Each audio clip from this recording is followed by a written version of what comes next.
911 operators, what incident will leave you forever traumatized? Things were fucked from the beginning. A woman named Carol dials 911 and claims that somebody's inside her house. We go investigate, searching the place inch by inch but find nothing. We should have known something was up with this lady when her neighbor called and reported she was getting down with her own sibling. Usually this could be easily explained away. The mind of an older person living alone eventually starts deteriorating. The onset of dementia and other mental issues start to take a toll on their lives. Quite sad, really. However, this woman is only 24. In other words, the probability of this all being inside her head is extremely unlikely. She also seemed to be terribly distraught by this whole situation. Why would she be acting? We leave her place and tell her to contact us if she sees anything again. We couldn't really do anything at that point. We were somewhat surprised when we got another call from her the very next day. We drive down there and search the house again. We find nothing. Again. Problem is, the house seems different this time. Almost as if there were some subtle detail that made it a separate place from the one we were in yesterday. My partner, Beck, says that he noticed it as well, but doesn't quite understand what's wrong. We decide not to say anything about this as we tell Carol that we came up with nothing.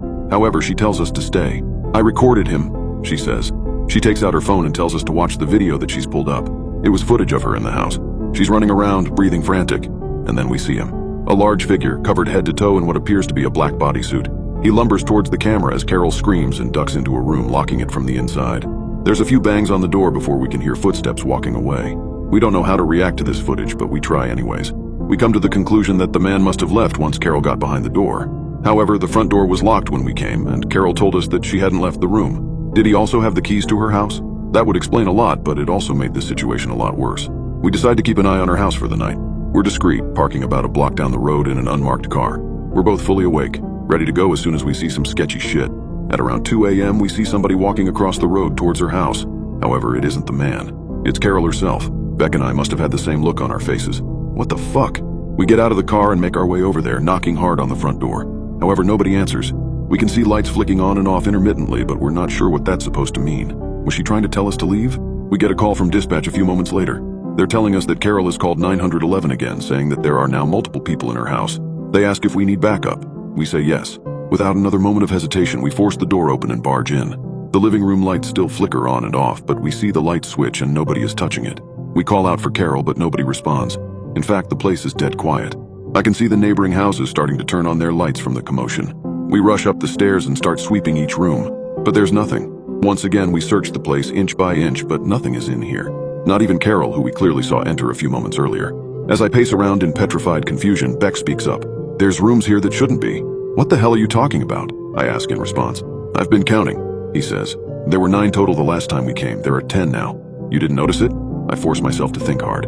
Subconsciously, I knew that something was off, but couldn't pinpoint exactly what. However, I eventually realized. The basement. There was only door down there last time. Beck nods. 2 now. I don't know what to think. I look at my surroundings and try to make an assessment, but there's really none that can be made. We hear a knock on the door about 10 seconds later. It sounds agitated. We look out the living room windows, but aren't met with the red and blue police lights. We're hesitant to answer, of course. I decide to take a step forwards, but Beck pulls me back. He looks at me and shakes his head, whispering, "We left the door open, remember?" He was right. My radio starts crackling. Another call from dispatch. They're telling us that we need to leave the house immediately. That Carol called again, saying we were going to die, in a deathly monotone voice. The knocking has stopped, but we can hear footsteps in the basement. Something is in here with us. We've decided that this was enough. We needed to get the fuck out of here. As we start descending the steps, we hear a voice coming from the kitchen. Carol comes out, blocking our path to the door. She looks detached, with blank, beady eyes staring right at us. "Did you find him?" she asks, without any semblance of emotion in her voice. "I think he might be in the basement. Why don't you go check?" Beck and I are frozen in shock. She just keeps looking at us, gesturing towards the basement door every now and then. The footsteps down there sound like they're running in circles now. We ignore her request, abruptly brushing past her and bolting out of the front door. The backup still isn't here, so we decide to just get into our car. However, we see somebody down the street peering through our driver's side window. He's large, dressed in what appears to be a black full-body suit. He looks away from the window and directly at us. It's hard to tell from this far, but the suit doesn't seem to have any eye holes. Beck speaks up. "Sir, please step back from the vehicle." His voice cracks in the middle of the sentence. He's terrified. As soon as Beck stops talking, the figure starts running towards us. It's fast. Too fast. In the time that it takes for us to pull up our guns, we've realized that it's actually moved past us into the house. We waste no more time running into the car, locking the doors and waiting until backup arrives. When it finally does, we're extensively questioned while what appears to be a SWAT team searches the house. However, it isn't the police chief asking us.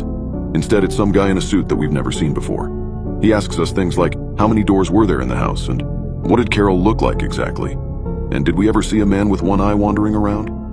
We answer inconclusively to pretty much all of them. We have no idea what the hell's going on. At one point, we see SWAT members carrying multiple stretchers outside and loading them into their truck. Not an ambulance, mind you, but their own truck.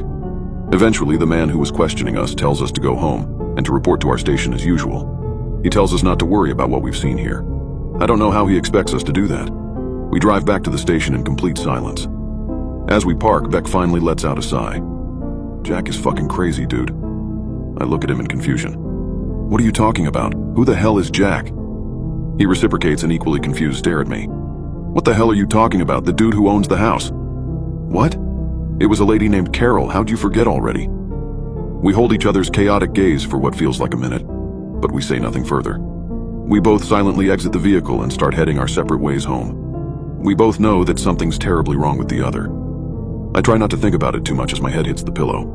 I manage to drift off to sleep about 3 hours later, only to be woken up immediately by the telephone. Barely coherent, I answer it. We need you.